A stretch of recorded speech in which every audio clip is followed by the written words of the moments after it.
Good morning, everyone. Zach Wheeler here, and I am with Phyllis Bishop. And she's an outstanding artist with Fabric Arts. Phyllis, thank you so much for joining us. We really appreciate it. You're welcome.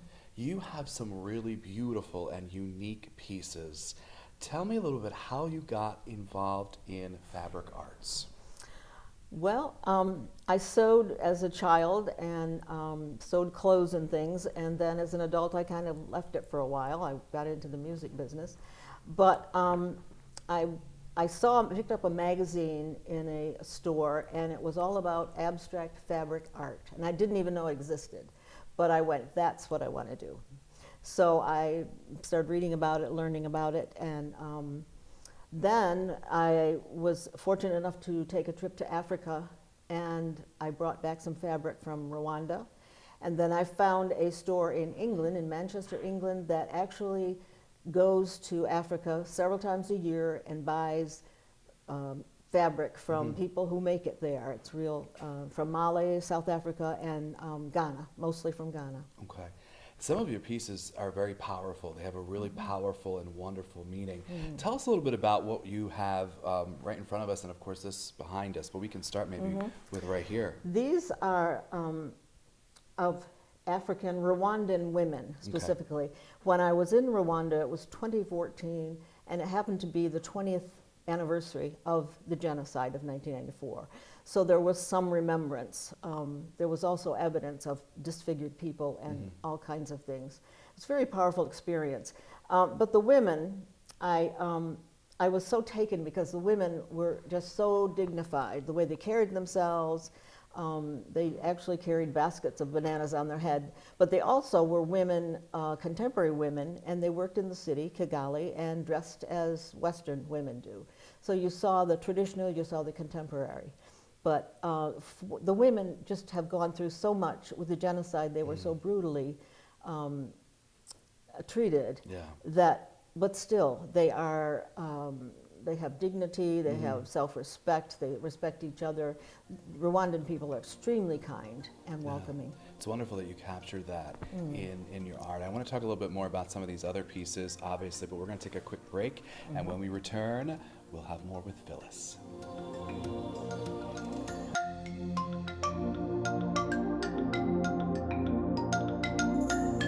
Welcome back. I am with Phyllis Bishop, and we are talking about her fabric art. Amazing pieces of art with some powerful messages behind them. We just were talking about this piece before we took a break, and you were sharing a little bit about your experience when you went to Rwanda.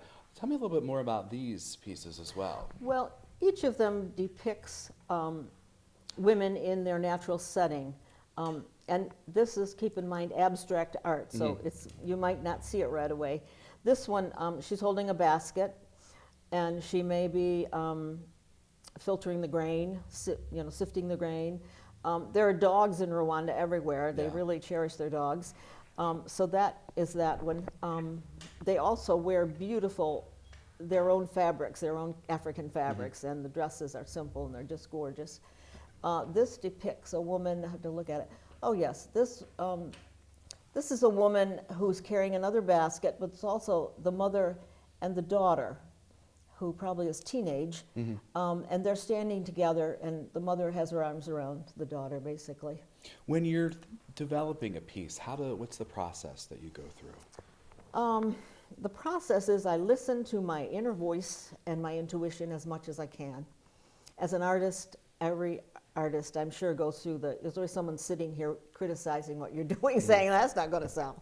I don't have to sell it, luckily, so I don't do it for that. But still, there are other artists' opinions and other people's opinions, so I try to black out all of that and really concentrate on what moves me. And a piece takes on its own life. It really does, if I just back off and let that happen. Yeah, and this piece is exquisite. Tell me a little bit about this piece. This is obviously something you could put on your wall. The fabric is just beautiful. It's flowing, almost like a river, and I think that's what it is, right? Well, this piece was the first one I did for Rwanda when I returned home. This is the river going through. A really sad fact is during the genocide, the Hutus would kill, it was the Hutus and the Tutsis. The Hutus would kill the Tutsis. They'd throw their bodies in the river because the river flowed north. Okay. And they believed, it was a symbolic gesture, they believed they would be washed back to Egypt because they Okay. thought that's where they originated. And these represented the hills. Now as I look at it, I wish I had done more dramatic hills because the hills in Rwanda are like this, and they're everywhere you look. But I put the whole thing together and then I cut it, excuse me, I cut it down the middle. And then I sewed it back together askew because that's the life that is in Yeah. Rwanda. It's always Rwanda. It's always a little off center. Okay. It's a beautiful country and gentle people, but there's always that tension in the atmosphere that this could happen again. Yeah, that's quite interesting. How long does it take you to do a piece of that size? This one probably took me a year because Okay. I was really kind of new at it. It's one of the Okay. first ones I did. And I have another one that I did that represented the life in the pandemic. Oh, And that that should one, be yeah. interesting. That one took me more than a year to do Yeah. it. It's big. Yeah. Well, that one we'll have to check out. But we're going to take a quick break here. We'll be right back with more of Phyllis Bishop's work. Keep it here.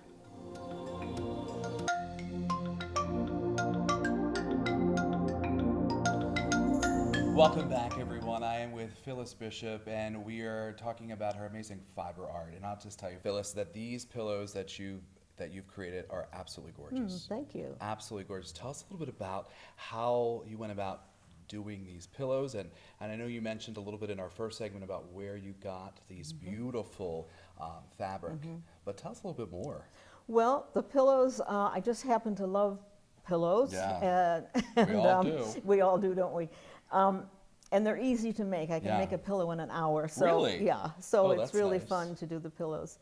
And this material, this did not come from Africa. It's an Okay. African print, but it came from a place out west that I order from. Okay. And really most fabrics that you buy in this country or any country really, are made in China. Really? They're Okay. using the African graphics, the African symbols. And this is a pretty traditional pattern. The quality is absolutely It is nice, amazing, isn't too. it? Yeah, yeah. This one happens to be my favorite, the Parrots. And that I'm material going was, to ruin the whole setup now that I'm Oh, picking dear. it up, but that's okay. This is actually beautiful. that material actually came from Tanzania. Really? Yes, and a friend gave it to me, another artist. It's a unique because it's actually it's a little thicker, which yes. is nice, so it's more durable. There is the fabric, there's different levels of the fabric, different thicknesses, and that is a particularly textile fabric for furniture Okay. coverings like that, where Okay. these aren't. This one I thought was very Asian looking. This is not from Africa either, but it is an African print. This is from Africa. This is from Ghana.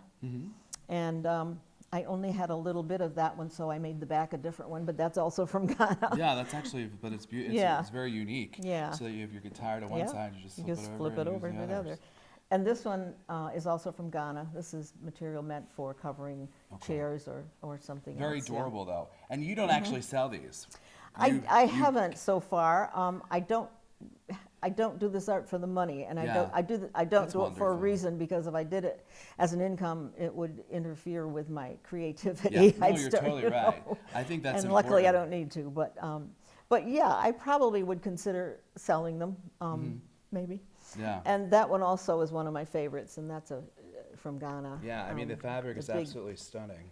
Yeah. And it has great name. When you're doing this, when you're putting these together, obviously when we talked in the first few segments, we were discussing some of the, the symbolism behind your art. With the pillows, is there anything different, or is it just kind of something relaxing, something creative to add to the whole? Yeah, pretty much. This one in particular has some actual quilt stitching, top stitching on it, and that is a lot of fun. It takes a lot of practice. I'm still working on that, but all of these stitchings are top stitching, which gives you a nice texture, the quilt idea. Yeah. Wonderful. We're going to take a quick break, and then when we return, we're going to show your piece that's hanging up at Community Arts as part of a wonderful new exhibit that we're going to discuss in our next segment. So keep it right here. Don't go away.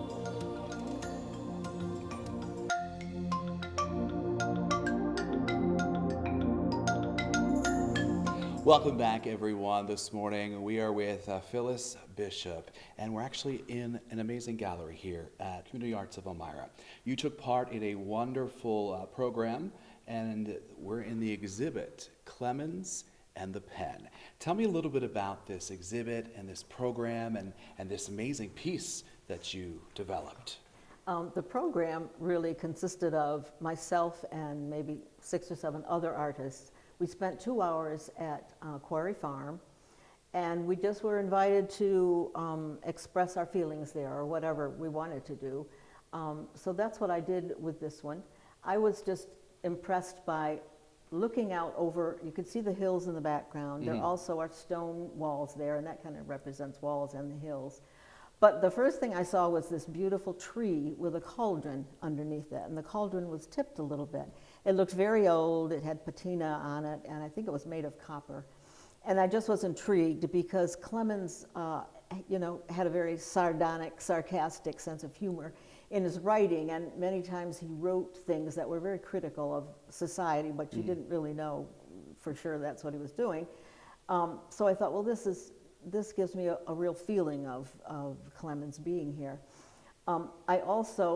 What happened, I didn't do this on purpose. There's a hole in the tree, where the two come together. The tree doesn't actually look like that. But that really, to me, said Clemens also suffered a lot of tragedy and sadness, and there may a hole in his soul, so to speak, because of that. Yeah. But it was just a beautiful day, and I just tried to represent the way I felt there. Some of these fabrics are African. The rest of them aren't really. Just a few things are. Yeah, it's absolutely beautiful. How long did it take you to create this piece? Probably about 2 weeks. Really? Okay. Yes. What are something that you hope that when people see your piece, whether it's this piece here or some of your other art, that they get when they... Well, I would hope they think more about Clemens and read more of Clemens's writing, because it really is quite, intriguing and inspiring and eye-opening. Yeah, and it's a beautiful place, Quarry Farm.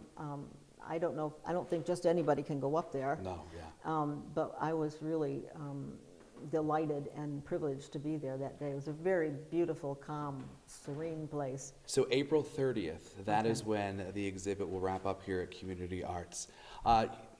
Anything else that you want to share with us? Yes, the actual title of this quilt is written here in my artist statement. Samuel, please tell us what's in the cauldron. And that, to me, expresses a bit of his humor and intrigue. Phyllis, thank you so much. You're welcome. Thank you. For being a part of this. It has been wonderful to see your art. I've never seen such wonderful art like this when it comes to fabric and using the beautiful fabric from Africa to really tell a powerful and beautiful message through the gift of art. So thank you for that. What You're a wonderful thing. And of course, we're going to post more information about Phyllis's work and the wonderful work of Community Arts in Elmira on our website, mytwintears.com. But for now, I'm Zach Wheeler, and we're going to return it to the desk.